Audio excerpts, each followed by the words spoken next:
اس میں کوئی شک نہیں کہ خالق اپنی مخلوق کی فطرت سے بدرجہ اتم واقف ہے۔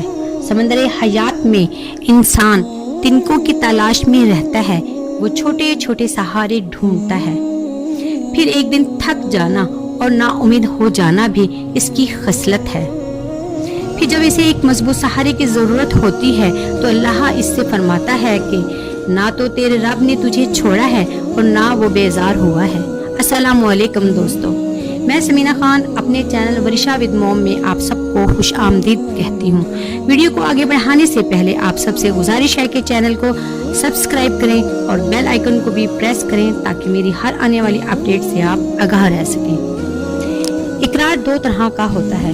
ہم میں سے اکثر لوگ لسانی طور پر تو اللہ پر یقین رکھتے ہیں، پر قلبی طور پر ہم بعض اوقات یہ مان لیتے ہیں کہ ہماری زندگی کے مسائل ناقابل حل ہیں۔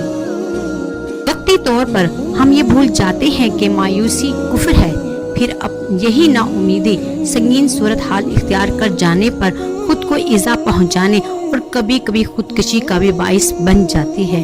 یہی رحمت خداوندی انسان کو پر امید اور زندگی سے بھرپور رکھتی ہے۔ امید کا دوسرا پہلو صبر ہے۔ جب ہم یہ جان لیتے ہیں کہ جس نے زندگی دی ہے وہی بہترین دوست اور مددگار ہے تو ہم یہ بھی جان جاتے ہیں کہ مشکلات وقتی ہیں اور ان کا مقابلہ محض صبر اور توکل سے ہی ممکن ہے۔ خود اللہ قرآن میں فرماتا ہے اِنَّ مَعَ الْعُسْرِ یُسْرًا، بے شک مشکل کے بعد آسانی ہے۔ جیسا کہ پچھلی ویڈیو میں عرض کیا جا چکا ہے کہ محمد صلی اللہ علیہ وآلہ وسلم کی حیات مبارکہ مشکلات اور آزمائشوں سے بھری رہی ہے، لیکن اس کے باوجود آپ کبھی خداوند کی رحمت سے مایوس نہ ہوئے۔ ورقہ بن نوفل نے پیغمبر اسلام صلی اللہ علیہ وآلہ وسلم سے کہا تھا کہ کاش جب وہ تمہیں قبیلے سے طرد کریں اس وقت میں مر نہ چکا ہوں۔ یہ الفاظ انہوں نے 610 عیسوی میں کہے تھے اور اس کی یہ پیش بینی 616 عیسوی میں حقیقت بنی۔ جب قریش مکہ کسی صورت بھی محمد صلی اللہ علیہ وآلہ وسلم کو دین حق کی پرچار سے نہ روک سکے تو 616 میں خانہ کعبہ کی دیوار پر ایک حکم نامہ لگا دیا گیا۔ اس کے مطابق مکہ میں کسی کو بھی قبیلہ بنو ہاشم سے تجارت یا لین دین، بیٹی لینے یا دینے، حتیٰ کہ ہاتھ تک ملانے کی اجازت نہ تھی۔ قریش کے تمام قبائل نے اپنے قبیلے کے باہر ایک ایک شعب بنا رکھا تھا۔ شعب دراصل پہاڑ کی گھاٹی کو کہتے ہیں۔ جب کوئی باہر کا شخص قبیلے والوں سے پناہ مانگتا تو اسے شعب میں جگہ دی جاتی، کیونکہ عرب قبائل کسی باہر والے کو قبیلے میں جگہ دینا مناسب نہیں سمجھتے تھے۔ حضرت ابو طالب جو محمد صلی اللہ علیہ وآلہ وسلم کے چچا اور رئیس قبیلہ تھے نے اپنے بھتیجے کا ساتھ نہ چھوڑا اور بنو ہاشم شعب ابی طالب اور اس کے ارد گرد کے ٹیلوں اور پہاڑیوں میں رہائش پذیر ہوئے۔ محمد صلی اللہ علیہ وآلہ وسلم کی زوجہ محترمہ حضرت خدیجہ رضی اللہ تعالی عنہا بھی آپ صلی اللہ علیہ وآلہ وسلم کے ساتھ تھی۔ مسلمانوں کو اس شام میں خوفناک ترین بھوک کا سامنا کرنا پڑا۔ اس حالت میں ان کے زندہ رہنے کا واحد وسیلہ ماہ اہائے حرام تھے۔ ان 4 مہینوں میں جنگ و جدل بند رہتی تھی اور مسلمان شہر جا کر اشیاء خورد و نوش قافلوں سے خرید لایا کرتے تھے۔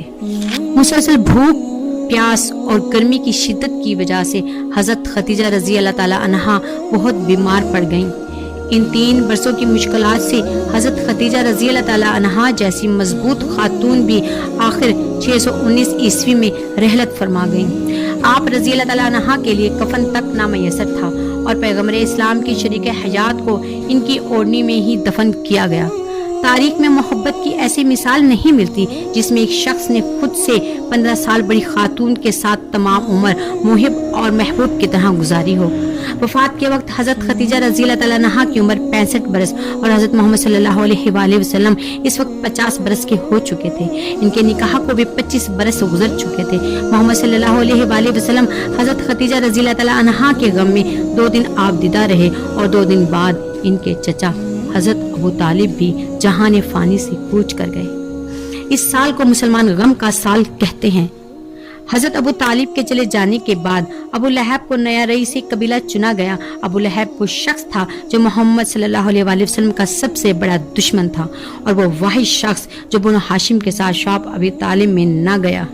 ابو لہب کی سفارش پر بنو ہاشم کو واپس مکہ لایا گیا۔ وہاں کعبہ کے دیوار پر لگے حکم نامے کو دیمک چاٹ گئی تھی اور بس ایک جملہ رہ گیا تھا کہ اس گھر کے مالک تیرے نام۔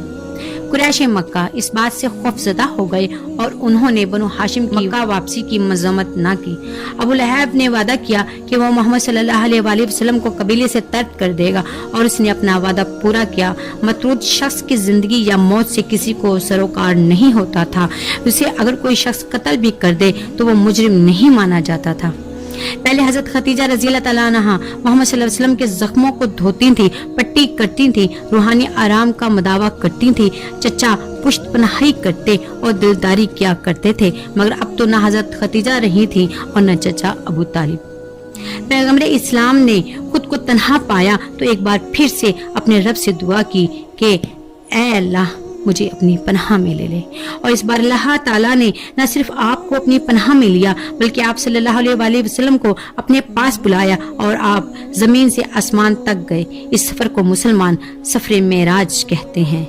بقول اقبال، چھوٹے سے چاند میں ہے ظلمت بھی روشنی بھی، چھوٹے سے چاند میں ہے ظلمت بھی روشنی بھی، نکلا کبھی گہن سے آیا کبھی گہن میں۔ امید کرتی ہوں کہ آپ کو میری ویڈیو پسند آئی ہوگی۔ آپ سے پھر ملاقات ہوگی ایک نئے موضوع کے ساتھ، تب تک کے لیے اللہ حافظ۔